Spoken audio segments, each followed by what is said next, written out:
ကျွန်တော်မှငငယ်တွေကသူရဲကောင်းကိုးကွယ်ခြင်းနဲ့ဗီဇပါတယ်ပဲပြောရမလားပဲသူရဲကောင်းတွေစွမ်းအားရှင်တွေတဘာဝလုံးစူပါဟီးရိုးတွေဆိုရင်တိတ်သဘောကျတာဗျဒါပေမဲ့စူပါဟီးရိုးသားဆိုတာကျွန်တော်ငငယ်တုန်းကအလေတန်းចောင်းသားဘွားလာတော့ကြောက်အဲ့စူပါဟီးရိုးတွေကတိတ်ခက်မစားသေးဘူးလေအဲ့ဒီတော့ဘာတွေကြိုက်လဲဆိုတော့ 90s တွေထုံးစံ Power Ranger တို့တရုတ်တိုင်းကတော့ Wukong ကတော့အဲစတာတွေအတကုံကြိုက်ခဲ့တာအဲ့ဒီအရွယ်မှာရုပ်ပြတွေဖတ်တော့လေအဲ့နိုင်ငံခြား DC တွေ Marvel တွေဆိုတာတွေကိုဖတ်လဲမဖတ်နိုင်ဘူးဖတ်လဲမဖတ်တော့အမြန်မာမှုပြုတ်ထားတဲ့လင်းတို့လူသားတို့ရွှေပင်ကူတို့ဘာလို့ဆိုတာကလည်း quality ကမကောင်းတော့တမိန်ဘောတော့ကာတွန်းဖတ်ရတဲ့လောက်တောင်မှဖတ်မကောင်းအဲ့ဒီမှာကျွန်တော်ကြိုက်တဲ့တဘာဝလွန်စွမ်းအားရှင်တကုရှင်ဇက်ကောင်တွေကိုစာပေထဲမှာကြတော့ရှေးဒန်တာကြီးတွေထဲမှာသွားတွေ့ရတယ်ဟာဒီဘဲကလည်းရုပ်ရှင် review လုပ်တာရုပ်ရှင်အကြောင်းမပြောဘူးသူငယ်စဉ်တောင်ကျိတ်ကလေးဘွားဟာတွေရှောက်ပြောပြီးတော့လေကြောရှေအောင်မယ်ဆိုပြီးတော့တွေးနေကြမလားတော့မသိဘူးအဲ့တော့တော်ရောက်တောင်ရောက်တွေမပြောခင်မှာ The Odyssey ရုပ်ရှင်ကိုအကျဉ်းချုပ် review လုပ်လိုက်မယ်ဗျာတော်တော်ကောင်းတယ်ကြည့်ရတာလုံးဝတန်တယ်အကောင်းစားတွေကြည့်စေခြင်းလို့ကီးကထတွေခံအကုန်ကြခံပြီးတော့စေတနာပပနဲ့ရိုက်ပြပေးသွားတယ်ဆိုတော့လုံးဝခံစားရတယ်အဲ့မှာဒီတခန်းနဲ့တင်ကိုရုံဝင်ခပေးရတာတန်တယ်လို့ပြောလို့ရတဲ့ဇဝင်ခန်းမျိုးတခန်းမဟုတ်ဘူး3-4ခန်းလောက်ပါတယ်ဒါပေမဲ့ရုပ်ရှင်ကစင်လုံးချောကြီးတော့မဟုတ်ဘူးခရစ္စတိုဖာနိုလန်တသက်မှာရိုက်ခဲ့သမျှကားတွေထဲမှာအကောင်းဆုံးလားဆိုရင်တော့လည်းမဟုတ်ဘူးဗျကျွန်တော်တို့ကတော့ The Dark Knight ရုပ်ရှင်ကဒီနေ့အထိနံပါတ်1ပဲပြီးတော့ Oppenheimer ရုပ်ရှင်ကလည်းပြီးခဲ့တဲ့နောက်ဆုံးရုပ်ရှင် Oppenheimer ကလည်းအခုကားထက်ကိုပို့ပြီးတော့ကောင်းတယ်ဒါပေမဲ့ဒီ The Odyssey ကတန်းနတ်တို့ဘာလို့ထပ်တော့ကောင်းတယ်Christopher Nolan ရဲ့ရုပ်ရှင်တွေထဲမှာရှင်ပြောရရင် Interstellar တို့ဘာတို့ ਨੇ ဒန်းတူလောက်သွားမယ် rating ပြောဆိုရင် 8.5 out of 10တက်နိုင်မယ်ဆိုရင်ပိတ်ကားအကြီးဆုံးနဲ့အတန်ထွက်ကောင်းနိုင်သမျှအကောင်းဆုံးယုံမှာသွားပြီးတော့ကြည့်တယ်ဒါကတော့ရုပ်ရှင်ကိုဒါ second 30 review ဆိုပါတော့နော်ရုပ်ရှင်အကြောင်းပြီးမှပြန်ဆက်မယ်ကျွန်တော်ငယ်ဘဝအကြောင်းတွေကိုစမြုံပြန်လာအောင်မယ်ကျွန်တော်ရဲ့အိမ်မှာအတူတူနေတဲ့အတော်အပြိုကြီးကအငိမ့်စားမြန်မာစာကတိကကြီးဗျမြန်မာစာသင်တဲ့လူပီစာရီအစုံဖတ်ရတာဆိုတော့အိမ်မှာသူ့စာအုပ်စင်ရှိတယ်ကျွန်တော်ဆိုတော့အဲ့ဂျီတော့ဖြစ်သူရဲ့စာအုပ်စင်စာအုပ်ပုံတွေချားမှာကြီးပြင်းခဲ့တာဆိုတော့အဲ့မှာကလေးဖတ်ရလူငယ်ဖတ်ရကိုမဟုတ်ဘူးတူရဲ့စာအုပ်ကောက်လှန်ပြီးတော့ဖတ်လို့နားလည်ရင်ဖတ်တာပဲ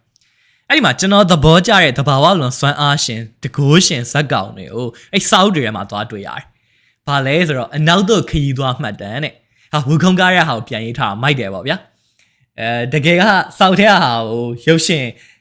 ်တကယ်ကစာအုပ်ထဲဟာကိုရုပ်ရှင်ပြန်ရိုက်ထားတာကိုခလေးဆိုတော့မသိသေးဘူး။ရုပ်ရှင်ထဲဟာကိုစာအုပ်ပြန်ရေးထားတယ်ပဲထင်နေတာ။အဲ့ဒါပြီးတော့1000ညပုံမြင်များဆိုရဲဟာကျွန်တော်အိမ်မှာရှိတဲ့ဟာတခင်ဘာတောင်းဘာသာပြန်မဟုတ်ဘူးဟိုကျော်နိုင်ဦးဆိုရဲစာရေးဆရာဘာသာပြန်တဲ့ဟာအဲ့ဒီထဲမှာလည်းမော်စီယာကြီးတွေတကိုးရှင်တွေစွမ်းရှင်တွေပါတယ်။နောက်ကျွန်တော်တအားသဘောကျတဲ့ဟာကြတော့မဟာယာမဝတ္ထုဆိုတဲ့ဟာကြီးပဲ။အဲ့မှာစောက်ကြီးကိုလှန်ပြီးတော့ကြည့်လိုက်တော့ပြင်းစရာဆက်စချင်းမှာပြင်းစရာလို့နဲ့ဖတ်မိလို့အရှိန်လဲရအောင်အဲ့မှာ net တွေ blue တွေတကိုးရှင်မြောင်မင်းကြီးတွေအဘိညာဉ်ရတဲ့လူသားတွေကတကိုးပြိုင်ကြတာတွေကဖတ်ရတာတော်တော်အရသာတွေ့ကြတာ။ဒါတွေကကျွန်တော်အတွက်ပထမဆုံး super hero တွေပဲ။ဟို Spider-Man တို့ Batman တို့ဆိုတာတက်ကလေးရောက်မှဖတ်တက်လာအဲ့ဒါတွေကနောက်မှလာအဲ့အလေရန်ចောင်းသားအရွယ်လောက်မှာပဲအရှိတိုင်းမှာလည်းမကောက်အနောက်တိုင်းယဉ်ကျေးမှုကဒဏ္ဍာရွယ်နဲ့စပြီးတော့ထိတွေ့ရတာဒီလိုအဲ့မှာ CI မောင်ထင်ရေးတဲ့ကဘာစာပေအညွှန်းဆိုတဲ့စာအုပ်တွေအတွဲလိုက်ထောစီမှာရှိတယ်အင်္ဂလိပ်စာပေသမိုင်းအီတာလီယန်စာပေသမိုင်းစသဖြင့်နိုင်ငံအလိုက်ယဉ်ကျေးမှုလိုက်တအုပ်စီထုတ်ထားတာအဲ့ထဲက Hebrew Greek နဲ့ Roma စာပေသမိုင်းဆိုတဲ့စာအုပ်ထဲမှာ Greek နဲ့ရာဇဝင်အညွှန်းဆိုတဲ့အခန်းတစ်ခန်းပါတယ်ဗျအဲ့မှာ Greek ယဉ်ကျေးမှု Greek စာပေကိုနားလည်ဖို့ဆိုရင်သူတို့ရဲ့ net တွေအကြောင်းကိုလည်းနားလည်ဖို့ကမဖြစ်မနေလို့တာဟုတ်အထမျိုးဒန်တာကြီးတွေဆိုရင်သိကြိုက်တဲ့ကျွန်တော်ကလည်းအဲ့စောက်တဲ့တခြားဟာတွေမဖတ်ဘူးအဲ့ Greek နဲ့ရာဇဝင်အညွှန်းကဏ္ဍကိုပဲအလွတ်ရတဲ့အနေနဲ့ထက်ခါအခောက်ဖတ်တာဟို तू ကရေးထားတာအများကြီးလည်းမဟုတ်ပါဘူး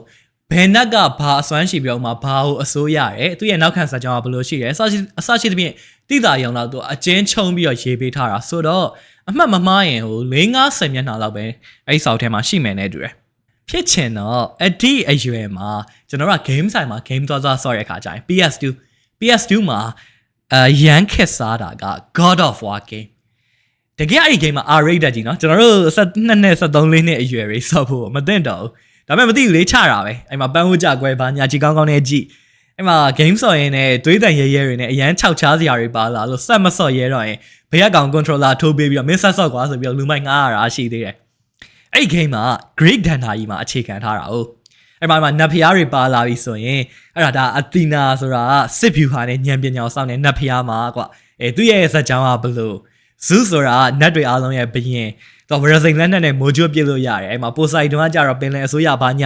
ာအဲ့မှာဂိမ်းထဲမှာမပါတဲ့နတ်တွေလည်းရှိသေးတယ်ဘယ်တည်းကဘယ်ချမ်းသာဘာညာနဲ့ကျွန်တော် border တွေကိုလူတက်ကြီးလုပ်ပြီးတော့ပြန်ကျွယ်ရတာပေါ့ဗျာဟိုကောင်လေးခင်ဗျာလဲစာအုပ်မဖတ်ဘူးအဲ့မှာ game နဲ့အင်္ဂလိပ်လိုတွေပြောတာကိုလည်းနားမလဲတော့မျက်လုံးလေးကလေးနဲ့ကျွန်တော်ပြောတာနားထောင်ရရှာတာပဲကျွန်တော်မလဲဟိုစောက်စီယာကြီးလုပ်ချင်တဲ့ညင်ကအဲ့အရွယ်တွေကပါပုံရပါတယ်ပြောချင်တာက Greek ယဉ်ကျေးမှုတဲကနတ်ဖျားတွေလူစွမ်းကောင်းတွေတကိုးရှင်တွေအကြောင်းပုံမြင်တွေကိုအဲ့ဒီအရွယ်တွေကကျွန်တော်နှစ်ချိုက်ဆွဲလန်းနေပြီအဲ့ဒီ Mountain ရဲ့ Greek စာပေအညွှန်းစာအုပ်ထဲမှာပဲပါတာ Greek စာပေတွင်ထင်ရှားသောမဟာလင်္ကာကြီးနှစ်ပုဒ်မှာ Iliad နဲ့ Odyssey ဖြစ်ပေသည်တဲ့မြန်မာလိုဒီလိုလေးစာလုံးပေါင်းထားတာကျွန်တော်ကြိုက်ခဲ့တဲ့မဟာယာမဝတ္ထုဆိုတာကလည်းအဲ့လိုမျိုးမဟာလင်္ကာ epic poem ကြီးတစ်ပုဒ်ပဲဆိုတာကိုနည်းနည်းကြီးတော့နားလည်လာတယ်အဲ့တော့ Iliad နဲ့ Odyssey ဆိုတာကြီးနှစ်အုပ်ကိုလည်းဖတ်ချင်တယ်ဒါပေမဲ့ငယ်တော့ကတော့အဲ့ဒီဟာမြန်မာဘာသာပြန်လည်းမရှိဘူးလေအင်္ဂလိပ်လိုလည်းမဖတ်တတ်သေးဘူးနည်းနည်းကြီးတော့မှရှာတွေ့တာကဗာလဲဆိုတော့ဆရာကြီးတက္ကသိုလ်ဖုန်းတိုင်းရေးတဲ့ခေါမသမိုင်းရိပ်ပြဂန္ဓဝင်ဇက်ဆန်းများဆိုတဲ့စာအုပ်Greek Dana Greek mythology ရဲ့အကြောင်းကိုပဲမြန်မာဆန်နေနဲ့သူကမြန်မာတန်ပအောင်ရေးထားတာအဲ့ဒါဖတ်မိတော့လေကြိုက်ပြန်တာပဲအဲ့မှာမဟာလင်္ကာကြီးနှစ်ခုရာတစ်ခုဖြစ်တဲ့ The Iliad နဲ့စထိတွေ့မိတာကြတော့တက္ကသိုလ်ကျောင်းသားဘွားမှာ Trying ဆိုတဲ့ရုပ်ရှင် DVD ခွင်နဲ့ကြည့်ရအောင်အဲ့ဒီမှာကြည့်ရတဲ့အခါမှာစောက်ရမ်းကြိုက်ခဲ့တာအဲ့မှာမင်းသား Brad Pitt ရဲ့အကျော်တင်နဲ့တရုပ်ဆောင်တဲ့ပုံတွေရောနောက်ပြီးတော့အဲ့သူထက် dialogue တွေရော Well our actions echo across centuries where strangers sing our names long after we've gone ငါတို့ရဲ့လောက်ရက်တွေကရာစုနှစ်သမိုင်းတွေတခြားပဲတဲ့ထက်နေမလားငါတို့လွန်နှစ်ပရိတ်စေတာတွေကြာညောင်းပြီးနောက်မှာတော့ငါတို့အမြူတွေကိုသွေးမတော်သားမဆက်တဲ့လူတွေကတချင်းဖွဲ့တီကျူးကြလေမလားဆိုတော့အဲ့လိုမျိုး dialogue တွေဟာကနဝင်စာတွင်ရတဲ့စာကြောင်းတွေဇက်ကောင်ကြီးတွေပါလားပေါ့ဗျာရှင်ထဲကိုတအားထိတာအဲ့ဒီရွယ်တော့ကြတော့ဟိုရုပ်ရှင်ဆိုတာအာသာချက်ကဘလို့အာနေချက်ကဘလို့နဲ့ဟိုဆဆရကအထာနဲ့ဟိုဝေဖန်ပြီးတော့မကြည့်တတ်သေးဘူးလေဗျာအဲ့ဒီတော့ try ဆိုတာလေလူငယ်ဘဝမှာအကြိုက်ဆုံးရုပ်ရှင်တွေကတခုပဲအဲ့ဒီကနေမှဟိုအင်္ဂလိပ်စာကိုလည်းတော်တော်တန်တန်ဖတ်တတ်လာပြီအင်တာနက်လည်းရလာပြီဆိုတဲ့အခါကျတော့မှအဲ့ဒီ Trojan စစ်ပွဲတွေအကြောင်းရေးထားတဲ့ The Iliad လင်္ကာကြီးကိုအင်တာနက်ကနေရှာပြီးတော့ဖတ်လိုက်တဲ့အခါမှာငငယ်ကမဟာယာမကိုဖတ်ရတယ်လို့အလုံးလေးကြိုက်ပြီးတော့ဘယ်လောက်ထအောင်လဲဆိုရင်မြန်မာလိုဘာသာပြန်ဖို့အထီတောင်မှစူးစမ်းခဲ့ဘူးလေအဲ့မှာ book 1ပေါ့နော်ပထမအခန်းကိုကျွန်တော်စိတ်တိုင်းကြတဲ့အထိဘာသာပြန်လိုက်တာ4-5လလောက်ကြာတယ်အားလုံးပေါင်းဘယ်နှခန်းရှိလဲဆိုတော့ကြည့်လိုက်တော့24ခန်းနဲ့ဟာမဖြစ်ဘူးဟာဟိုတုံးလုံးဆိုရင်10နှစ်10မိုးလောက်ကြာသွားနိုင်တယ်ဆိုပြီးတော့ဘာသာပြန်ဖို့အရေးကိုလက်လျှော့လိုက်ရတာပါပ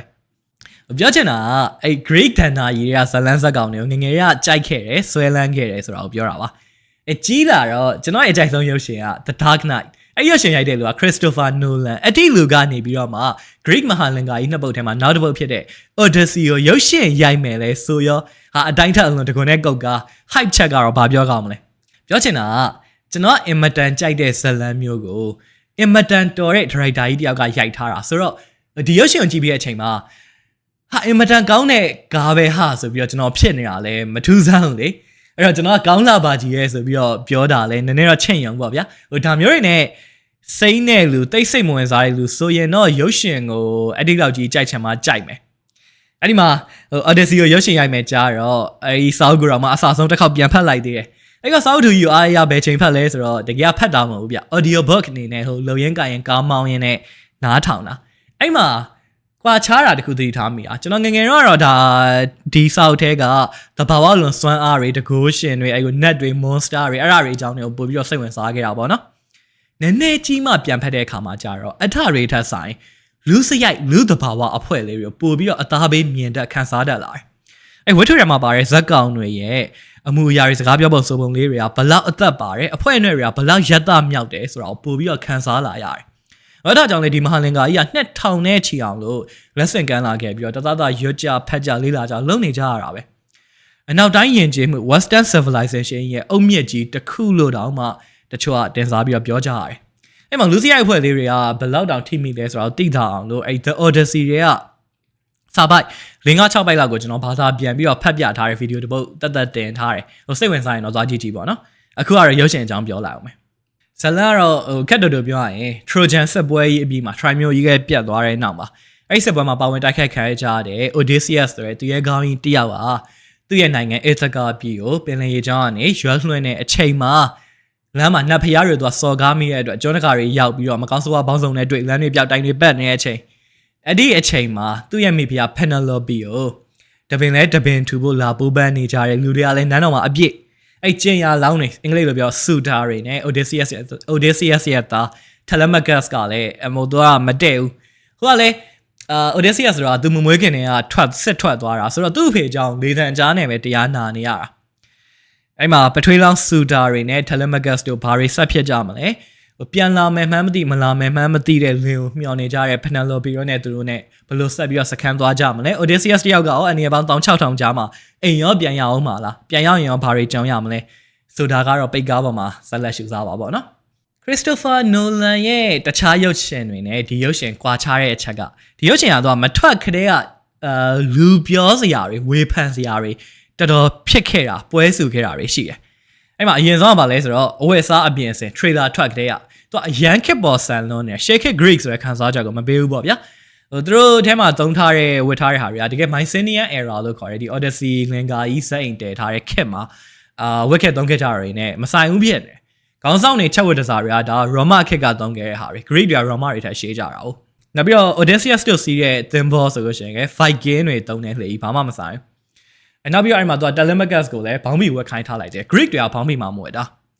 ာဒါပေမဲ့အဲ့ဒါတွေကဟိုအဲ့လောက်မစိုးသေးဘူးနောက်ထပ်ပွဲစုတာကြတော့ရွေးထားတဲ့တရုပ်ဆောင်တွေနဲ့ပတ်သက်လို့အဲ့မှာမိန်းမကနေမှယောက်ျားဘဝခံယူထားတဲ့ Elliot Page ကိုသူက Greek စစ်သားတယောက်နေရာနေသုံးထားတယ်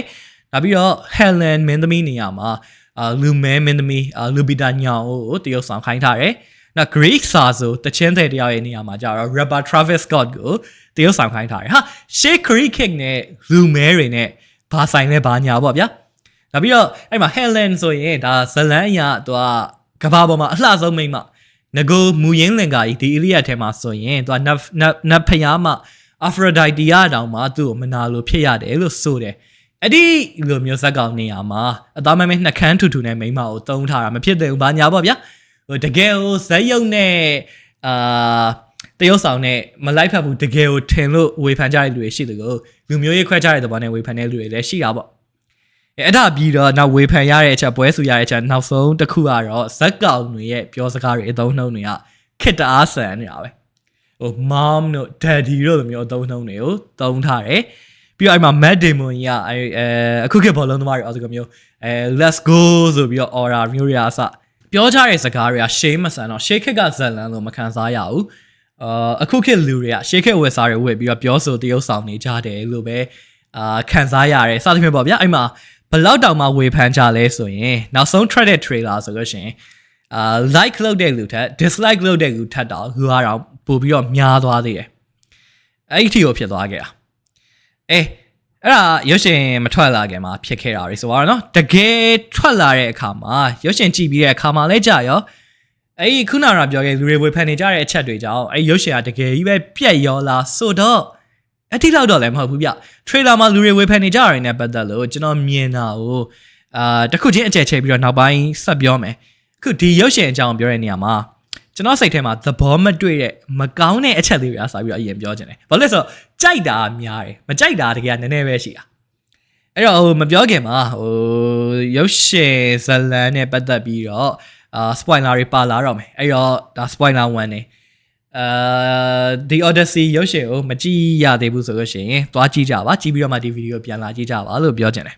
အဲ့တော့ Odyssey ရဲ့မှာတည်ပြီးတော့ဘဝင်မကြတာပထမဆုံးအချက်ကတော့ trailer မှာထဲမှာလည်းအဆင်မပြေဘူးရုပ်ရှင်ထဲမှာလည်းအဆင်မပြေဘူးဘာလဲဆိုတော့ dialogue တွေဟိုနားတဲ့ trailer မှာကနားတဲ့ကိုကန့်လန့်ရင်ဝင်နေတဲ့ဒီနေ့ခေတ်လေယူလေသိတဲ့အသုံးနှုန်းတွေဗျာရုပ်ရှင်ထဲမှာအရင်အဲ့လောက်တော့မစိုးဒါပေမဲ့တချို့ဟာကြီးကကြားရတာဟိုအဆင်မပြေဘူးရှေးဒန်တာကြီးလားဇလန်ဒဘုတ်ဆိုတဲ့ခန်းစားချက်တွေပျောက်သွားပြီးတော့အခုခေတ်လူတွေကပြောနေကြတရုပ်ဆောင်နေရတယ်ကိုခန်းစားရစေတယ်။ဘာနဲ့တူလဲဆိုတော့ဥပမာဗျာကျွန်တော်တို့လင်္ကာဒီပချက်သူဝတ္ထုဟိုရုပ်ရှင်ရိုက်တယ်ဆိုတော့အဲ့မှာရာမမင်းသား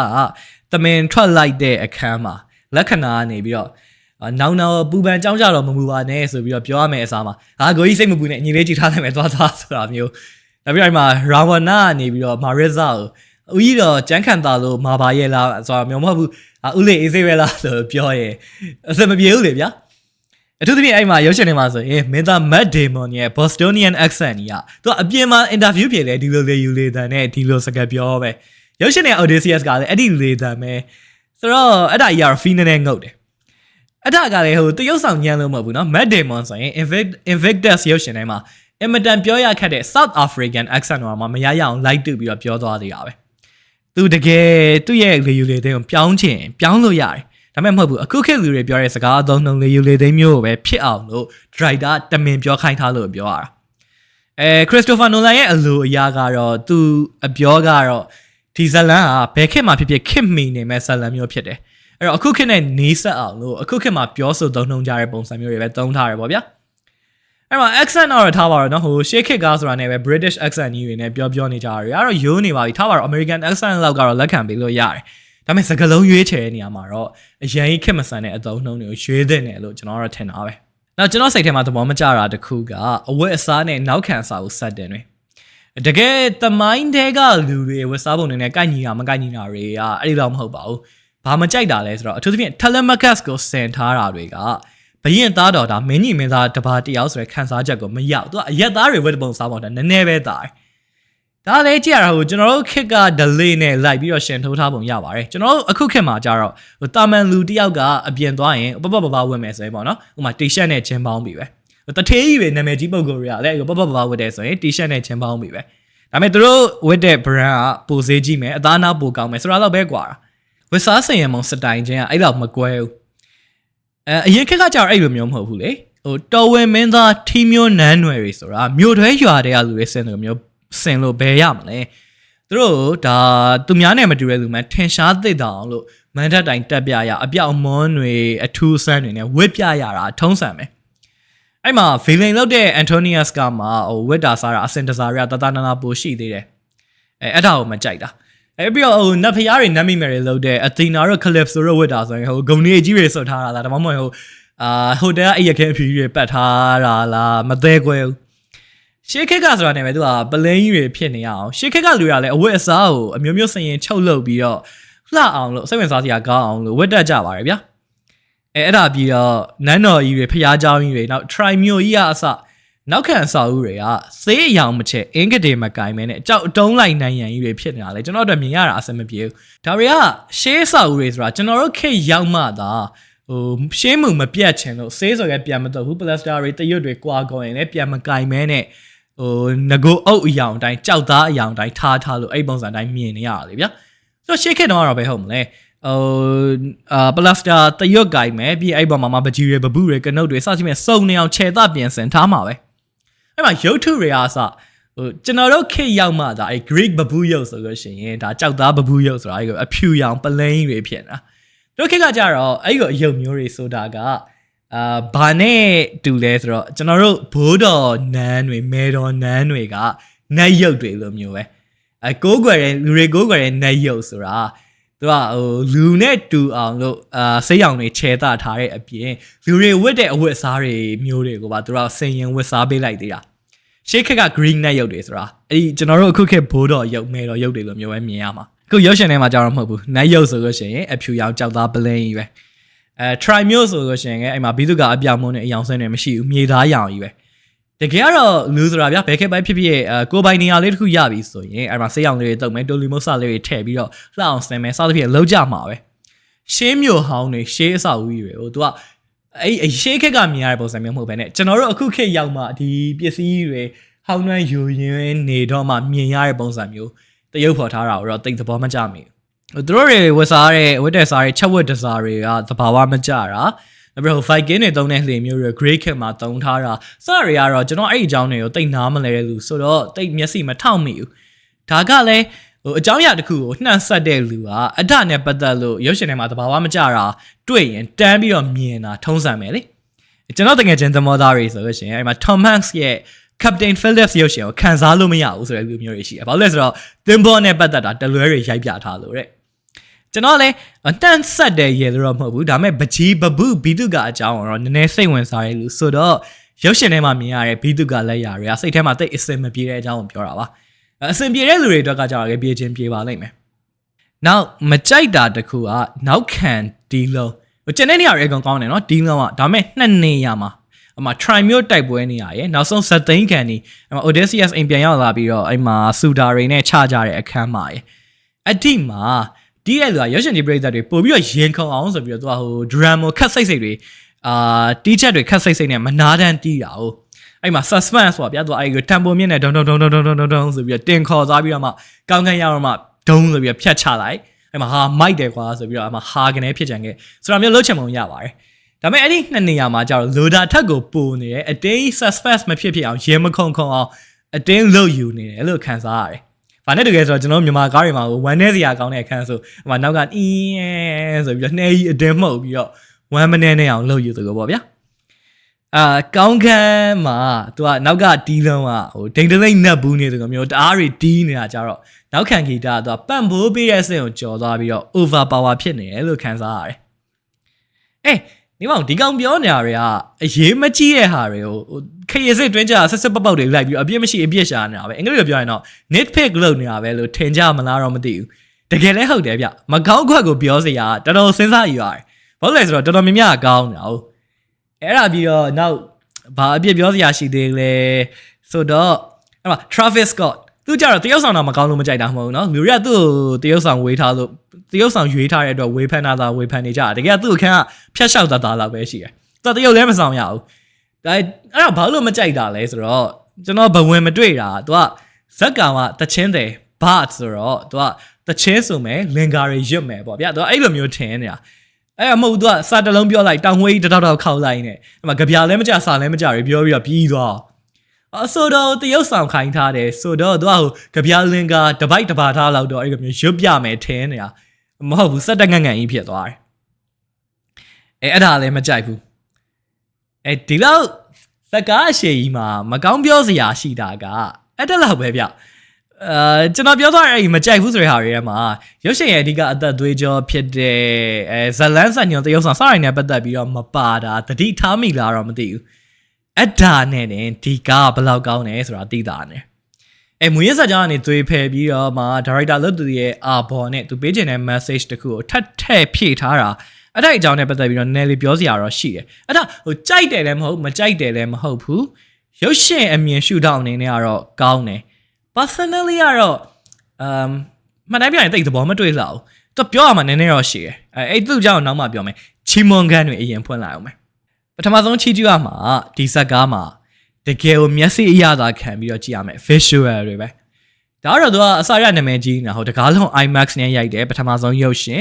ပြီးတော့သူက visual effect တွေဟိုကွန်ပျူတာနဲ့လုပ်တဲ့ visual effect တွေ CGI တွေနည်းနိုင်နေများနည်းနဲ့ရိုက်ထားဘယ်လိုလဲဆိုတော့သူကအမှ Trojan မြင်းရုပ်ကြီးဆိုရဲတကယ်မြင်းရုပ်ကြီးစောက်ပြီးတော့အဲ့မြင်းရုပ်ကြီးထဲမှာလူတွေကတကယ်ဝင်ပြီးတော့ရိုက်ကြတာအဲ့မြင်းရုပ်ကြီးကိုကျိုးနဲ့ဆိုင်ပြီးတော့မြို့ထဲကိုသွင်းတာဖះเจ้าရှေ့မှာကျိုးနဲ့ဆွဲပြီးတော့ဆွဲထောင်နေကြတာတွေရတယ်အဲ့ဒါအပြစ်မှတကယ်လောက်တာဗျနောက်ပြီးတော့ location တွေအကုန်လုံးနီးပါးကအပြစ်မှတကယ်ရှိတဲ့ဟာနေရာတွေမှာသွားရိုက်ထားတာတွေကြီးပဲဒါကြီးကဟို green screen ထောင်ထားတာမဟုတ်ဘူးတကယ်လူတွေတကယ်ကိုအပြစ်မှလှုပ်ရှားနေကြတာဆိုတာကိုလုံးဝခံစားမိစေတယ်ဥပမာ Cyclops ကြီးရဲ့လှိုင်ကူတဲကို Odysseus တို့ဝင်သွားကြတဲ့အခန်းဆိုရင်လူတွေမှာဟိုတွင်းနက်ကြီးတွေလှိုင်ကူမှောင်မဲကြီးတွေတွေ့ရင်အထဲမှာဘာရှိမလဲဆိုတော့စူးစမ်းခြင်းနဲ့စိတ်နဲ့ကြောက်တဲ့စိတ်ကစတူဖြစ်လေရှိရမလားအဲ့ဒီခံစားချက်ကိုအဲ့ဒီအခန်းမှာအပြည့်အဝပေးနိုင်တယ်ဘာလို့လဲဆိုတော့တကယ်ဂူကြီးထဲမှာတကယ်လှိုင်ကူကြီးထဲမှာတကယ်သွားရိုက်ထားတာ哦နောက်ပင်လယ်မှာရွက်တိုက်ကြတဲ့အခန်းမှာဆိုရင်လေလူတွေမှာပင်လယ်ကိုမြင်ဘာစိတ်ခံစားချက်ဖြစ်တယ်လဲဆိုတော့အဲ့မှာပျော်တဲ့စိတ်လှုပ်ရှားတဲ့ခံစားချက်နဲ့တစ်ချိန်တည်းမှာပဲအဆုံးစမရှိရေတွေပတ်လည်ဝိုင်းနေချိန်မှာကျတော့ခြောက်ချားစရာကောင်းတဲ့ခံစားချက်အဲ့ဒီခံစားချက်တွေကိုရုပ်ရှင်ပိတ်ကားပေါ်ကနေပြီးတော့အပြည့်အဝပေးနိုင်တယ်ဘာလို့လဲဆိုတော့တကယ်သင်္ဘောအစစ်ကြီးနဲ့ပင်လယ်ကြီးထဲမှာတကယ်ရွက်တိုက်ပြီးတော့မှသွားရိုက်ထားတာ哦တခြား location တွေဆိုလည်းအဲ့လိုပဲငရဲပြည်သွားတဲ့အခန်းဆိုရင်ဒါအိုက်စလန်မှာသွားရိုက်ထားတာအဲ့မှာမဲနဲ့နေတဲ့မြေသားတွေအခါမဲ့တစ်ချိန်လုံးအုံမှိုင်းနေတဲ့မြူတွေကြားထဲမှာတေသူတွေရဲ့ဝိညာဉ်မြေကြီးကနေထွက်လာတဲ့အခန်းဆိုရင်တကယ်ထွက်လာသလိုပဲတကယ်လေးထွက်လာကြတာပဲလေအဲ့တရုတ်ဆောင်တွေကိုအရှင်လက်လက်မြေကြီးထဲမှာမြုပ်ပြီးတော့ snorkel bike လေးတွေနဲ့အသက်ရှူခိုင်းထားပြီးတော့မှအချက်ပေးလိုက်တော့မှသူကကုန်းပြီးတော့ထလာကြတာဟုတ်ဟိုနောက်မှ CGI နဲ့ပြင်လိုက်မယ်ဆိုတာမျိုးကို Christopher Nolan အသက်နိုင်ဆုံးရှောင်ထားတယ်ပြီးတော့ပရိသတ်ကိုသူကအကောင်းဆုံးနေပြချင်တဲ့အတွက်ကိုစေတနာထားပြီးတော့ရိုက်ပေးထားတယ်ဆိုတာကိုတကယ်သိသာစေတယ်မျက်စိရတာပြီးတော့နားရတာခံဖို့အတွက်ကိုကြတော့နောက်ခံတေဂီတာကိုရှေ့ Oppenheimer ရုပ်ရှင်မှာပဲရုပ်ရှင်နောက်ခံတီးတဲ့လူ Ludwig Göransson ဆိုတဲ့သူကပဲတီးပေးထားတယ် Hollywood မှာရုပ်ရှင်နောက်ခံတီးရဲ့အထဲမှာတော့ Hans Zimmer ပြီးရင်သူကထိတ်ဆုံးပါပဲဆိုတော့အဲ့မှာထူးခြားတဲ့တစ်ခုကသူကနောက်ခံတီးဂီတာကိုအနောက်တိုင်းတန်ဆုံတီးဝိုင်း orchestra music ကိုလုံးဝသုံးမထားဘူးဗျတခြားရုပ်ရှင်တွေနဲ့မတူဘဲနဲ့ကွဲနေအောင်နဲ့အတန်ကိုသူကတီးလုံးကို Greek ကပလွေတွေစောင်းနေပြီးမောင်းတွေဂျေးစီတွေတခြားတူရီကအသက်အဆန်းတွေနဲ့ပဲတီးထားတာသူကအဲ့က symphony music ဟာမျိုးမဟုတ်တော့သူ့ချီတက်တက်ပဲနားထောင်ရင်အဲ့နောက်ခံတီးလုံးတွေကနားထောင်လို့မကောင်းဂလုံးဂလန်ကြီးကျွမ်းနဲ့ဘာတွေတီးနေမှန်းမသိဘူးဒါပေမဲ့ရုပ်ရှင်တဲမှာကြတော့ရုပ်ရှင်ပိတ်ကားပေါ်မြင်ကွင်းတွေနဲ့တွဲဖက်ပြီးတော့ခန်းစားလိုက်တဲ့အခါမှာကြတော့လုံးဝလိုက်ဖက်ပြီးတော့ဒန်ဒါကြီးတွေကလောကကြီးတခုကိုတကယ်ကိုရောက်သွားအောင်ပို့ပေးနိုင်တယ်အဲ့မှာရုပ်ရှင်ထဲမှာလွမ်းဆော့စရာခြေကွဲစရာတောင်းလုံးချောက်ချားစရာအန်အော်ဘနန်ဖြစ်စရာအတွေ့အခန်းတွေအကုန်လုံးမှာဂီတနဲ့ကောင်းကောင်းပံ့ပိုးပေးသွားနိုင်တယ်ဟိုကျွန်တော်ရှေ့ပြောခဲ့တဲ့ဇက်ရှိန်အမြင့်ဆုံး climax စကန်တစ်ခါမှာဟို net win ဆိုလိုမျိုးဒရန်ချမ်းတွေတီးနေတာလေးကလွယ်ပေါ့နော်အဲ့ဒီဟာကတော့နည်းနည်းလေး feel out တယ်ဒါပေမဲ့ကျန်တဲ့ဟာနေရာတွေမှာအကုန်လုံးကောင်းတယ်အထူးသဖြင့်တော့အဲ့မှာ Odysseus ရဲ့ theme ကို Greek ပလွေတန်နဲ့တီးလုံးတီးထားတာကျွန်တော်အခုတကောဆိုရင်မကြနားထောင်ဖြစ်နေတယ်အဲ့တော့နောက်ခံတီးဂီတအလွန်ကောင်းတာကိုလည်းချီးကျူးရမှာပဲအဲ့ဒါပြီးတော့ sound design နဲ့ပတ်သက်လို့လည်းမှတ်ရချီးကျူးနေတာနှစ်နေရာပထမတနေရာ Cyclops ကြီးရဲ့မျက်လုံးကိုထင်းဂျွန်နဲ့ထိုးပြီးတော့ဖောက်လိုက်တဲ့အချိန်မှာအော်တဲ့အတန်ဟိုလှိုင်သိန်းနဲ့ဟိန်းပြီးတော့ယုံထဲမှာကြားရတာတကယ်ကိုခြောက်ခြားစရာကောင်းတယ်ဒါပြတော့အဲ့ဒီ Cyclops ကြီးမျက်စိကန်သွားတဲ့အချိန်မှာတွတ်နဲ့စကားတွေပြောနေတဲ့အတန်ကိုကြားရတာလေချက်သိမ်းထားခြင်းစရာပဲဒါပြတော့မှတ်ရ sound design ကောင်းလိုက်တာဆိုပြီးတော့ခံစားမိတဲ့အချိန်နောက်တစ်ခါပါလဲဆိုတော့ Odysseus ကပင်လယ်ထဲမှာမုန်တိုင်းမိပြီးတော့သင်္ဘောပြတ်တဲ့အခါမှာလေရီမိုးတွေလျှက်စီးမိုးကြိုးတွေနဲ့တကယ်မုန်တိုင်းတစ်ခုရဲ့ကိုယ်တိုင်ရောက်နေသလိုပဲပြောရရင်တော့ဒီကမျက်စိအရသာနားအရသာတကယ်ကိုရှိတဲ့ကားဗျအမှတခါမှမမြင်ဘူးမကြားဘူးတဲ့သက်ဆန်းတွေကြားရမယ် movie magic ဆိုတာဒါမျိုးမှအစ်စ်ပဲဆိုပြီးတော့ပြောချင်တယ်အဲ့ဒါပြီးတော့တရုတ်ဆောင်ပိုင်းအကြောင်းကိုဆက်ပြောချင်တယ် Hollywood မှာလည်းသူတို့ Christopher Nolan ရဲ့ရုပ်ရှင်တွေကိုပါရမယ်ဆိုရင်ဟိုဖြတ်လျှောက်နေရပဲပါမယ်ဆိုတဲ့လူမျိုးတွေများပုံရပါတယ်အဲ့မှာနာမည်ကြီးတရုတ်ဆောင်တွေတပြုံတမကြီးဒီဇက်ကားတွေမှာပါတဲ့အထဲမှာမှအဓိကဇက်ကိုတည်သွားတဲ့လူတွေကတော့နာမည်ကြီးဇက်လိုက်ကြီး Odysseus ရဲ့သူမိမ Penelope တားသူလုပ်တဲ့လူ Telemachus နဲ့မယားလူပဲ Antonius ပေါ့နော်အဓိ၄ယောက်လုံးကတရုတ်ဆောင်တွေကသူနေရာနဲ့သူကောင်းတယ်အကုန်ကွက်တိပဲအဓိကဇက်ကောင် Matt Damon ရဲ့ Odysseus ကဆိုရင်သူကရဲရဲနဲ့ဆုံးလုံးဆက်စားဖို့ဝင်မလေးတဲ့လူဖြစ်တယ်အဓိအပြင်ကိုမှသူအကင်းပါတယ်ညံပြေးတယ်ဗမာလိုပြောတော့ညံနီညံနဲ့များတဲ့လူဘာလူနဲ့တယောက်ပဲOdysseus အင်္ဂလိပ်ဘာသာပြန်မှာတော့ a man of many twists and turns ဆိုတဲ့အသုံးနှုန်းနဲ့သုံးထားတယ်အဲ့ဒီလိုမျိုးဇက်ကောင်စရိုက်ကပေါ်လွင်နေတယ်ဘယ်လိုမျိုးလဲဆိုမှသူက Cyclops ရဲ့ဂူထဲမှာပိတ်မိတဲ့အခါမှာဆိုရင်ဟာဒီကောင်ကြီးကိုမတက်နဲ့အောင်ဘာလို့လဲဆိုတော့ဂူတကားပိတ်တဲ့ကြောက်တော့ယူငါတို့တွန်းမနိုင်ဘူးလေသူ့ကိုဖယ်ခိုင်းမှရမှာဆိုတာမျိုးသူပဲအရင်စဉ်းစားမိတာအဲ့တော့ Cyclops ရဲ့ဂူတွေကလွတ်အောင်ဘယ်လိုလုပ်ရမလဲဆိုတော့ပဲသူပဲအကြံထုတ်နိုင်ခဲ့တယ်စာစိတ်နဲ့တွေ့တော့လေဒီမိမလူမဟုတ်ဘူးစုံမဆိုတော့သူကချက်ချင်းရိတ်စားမိတာစသဖြင့်အကင်းပါတဲ့နေရာမှာတော့ Odysseus ကိုဘယ်သူမှမမှီဘူးဗျ Greek တန်တာကြီးထဲမှာလက်ရုံးရည်အစွမ်းထက်တဲ့သူရဲ့ကောင်းနေမရှားပါဘူးဥပမာ Achilles ကိုဇက်ကောင်မျိုးသူရဲ့ကောင်းမျိုးဆိုရင်ဓာရိတ်လိုင်းအရာမှာသူ့ကိုဘယ်သူမှမရှင်နိုင်ဘူးဒါပေမဲ့သူကတုံးတိုက်ကြားတိုက်မယ်ခိုက်မယ်ဆိုတော့ပဲသိတာညံပြေးမဲ့နေရာမှာတော့ Odysseus ကိုမမှီဘူး Troy မျိုးကြီးကိုပျက်စီးစေခဲ့တဲ့ပွဲသိမ်းတိုက်ကွက် Trojan မြင်းရုပ်ကြီးကိုသူ့မှုလို့စဉ်းစားမိတာလေမူရင်းမဟာလန်ကာတွေကအဲ့ Odysseus ဇက်ကောင်ဇရိုက်နဲ့ Matt Damon ရဲ့တရုတ်ဆောင်ပုံတွေကအဲ့ဒီနေရာမှာတော့တူတယ်ဒါပေမဲ့မတူတာကကြတော့ပါလဲဆိုတော့ရုပ်ရှင်ရဲ့ Odysseus ကစစ်ပွဲရဲ့အနိဋ္ဌာရောအိမ်မက်ဆိုရသူ့ကို6နှစ် traumatize တွေဖြစ်ပြီးတော့နောင်တတရားတွေရင်ဝယ်ပိုက်နေသူကြီးနေသူကြီးတယောက်ဖြစ်နေတာပဲအဲ့အကြောင်းနောက်မှပြောမယ်တရုတ်ဆောင်ကြောင့်ဆက်ပြောရင်သူ့ရဲ့မိန်းမ Penelope လို့တဲ့ Anne Hathaway ကလည်းတရုတ်ဆောင်တာတော်တော်ကောင်းတယ်ပြီးတော့အသက်ကြီးလာတာတော့တော်တော်ချောလုံးပဲဗျ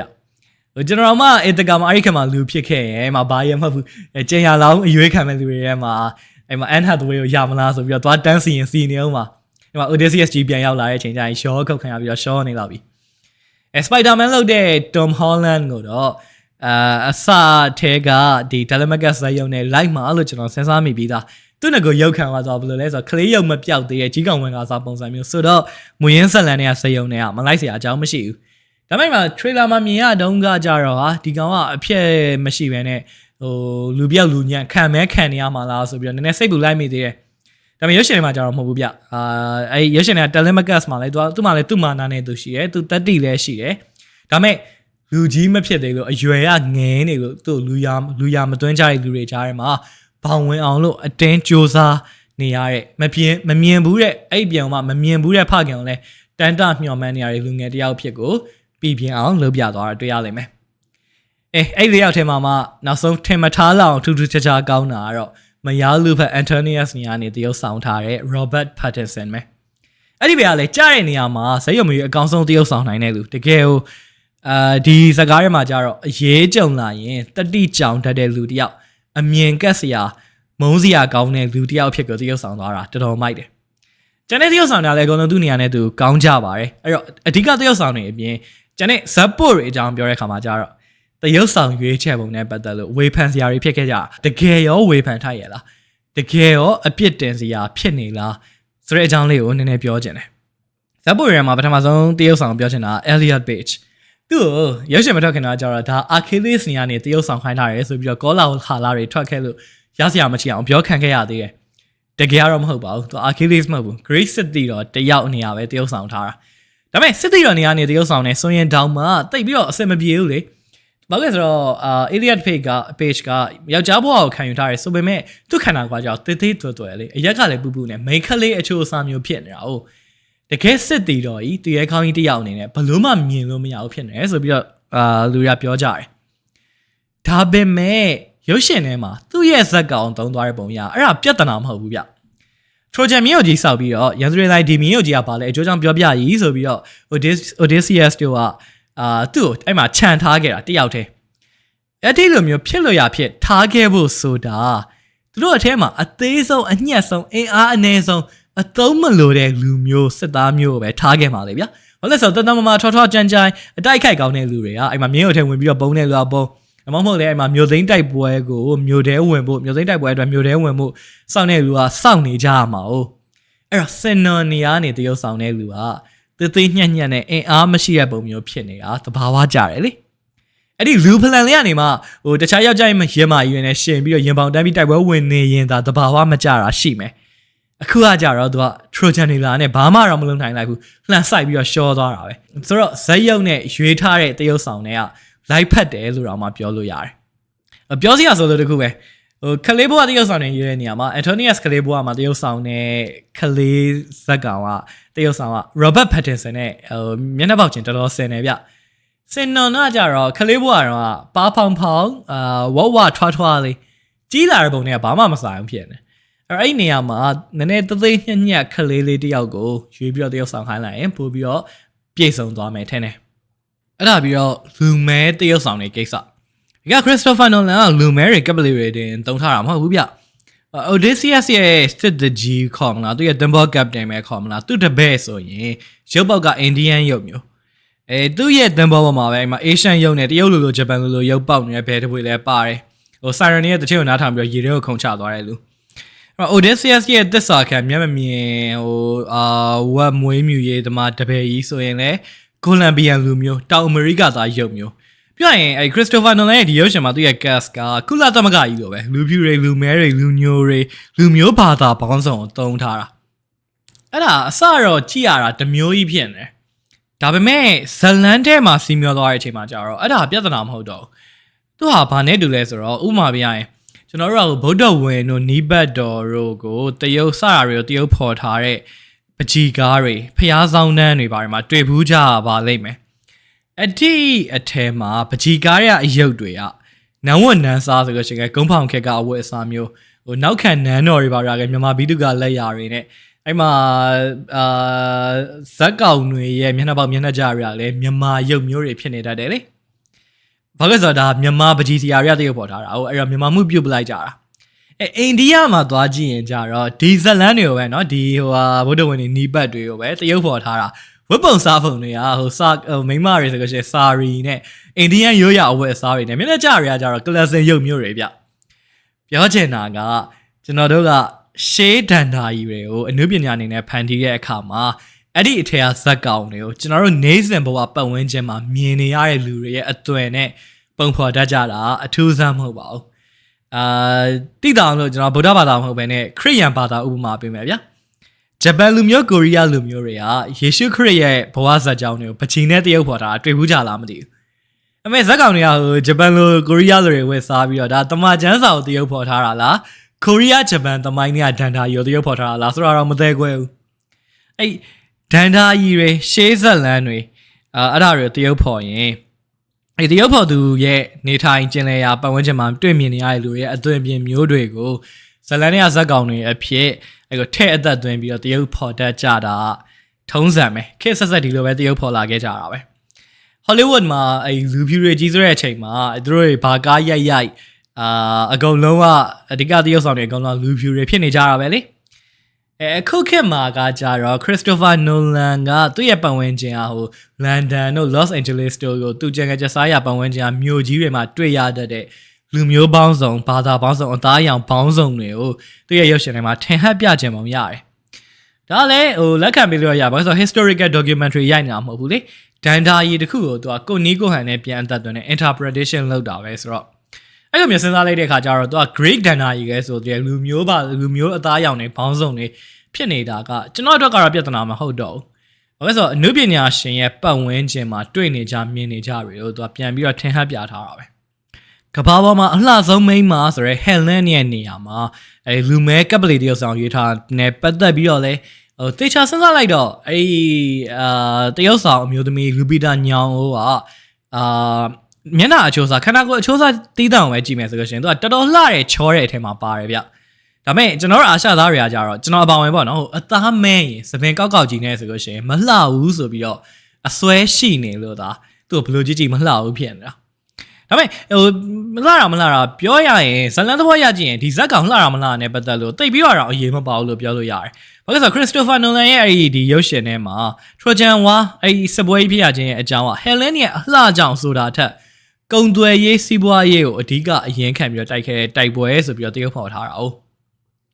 အဲ့ဒါကိုပိုသိတာအောင်လို့သူကအဂါမမ်နွန်ရဲ့မိန်းမကလိုင်တမ်နက်စထရာနဲ့ဟယ်လန်ကိုတော့မှမူရင်းဇာတ်လမ်းထဲမှာသူတို့နှစ်ယောက်ကရိုးညီအမပဲရုပ်ရှင်ထဲမှာကြတော့အမွှာညီအမလုပ်ပေးထားလိုက်သေးတယ်တဘောဟယ်လန်ကကဘာပေါ်မှာအလှဆုံးမိန်းမဆိုတာလုံးဝမဖြစ်နိုင်တော့ဘူးဘာလို့လဲဆိုတော့သူနဲ့တထေရာတဲ့တူရဲ့မိန်းမနောက်တစ်ယောက်ရှိနေမှာ哦အဲ့တော့ try မျိုးကျူးကျော်တာသူ့ရဲ့အလှကြောင့်ဆိုတာထက်ဖုံးလက်ရုံဆက်တန်းခြင်းနဲ့အဂါမမ်နွန်တို့မန်နယ်လီယပ်တို့ကအကြောင်းပြချက်ပေးတာတတ်ပဲဆိုပြီးတော့တရုပ်ဖော်ထားတာအဲ့လိုမျိုးဇလန်းစံမုံနဲ့ကြတော့မင်းသမီးလူပီတာညောင်ကဘာပေါ်မှာအလှဆုံးဆိုပြီးတော့ရုံလောက်စရာရှိမရှိအဲ့ဒါကပြဿနာဖြစ်မနေပြန်အောင်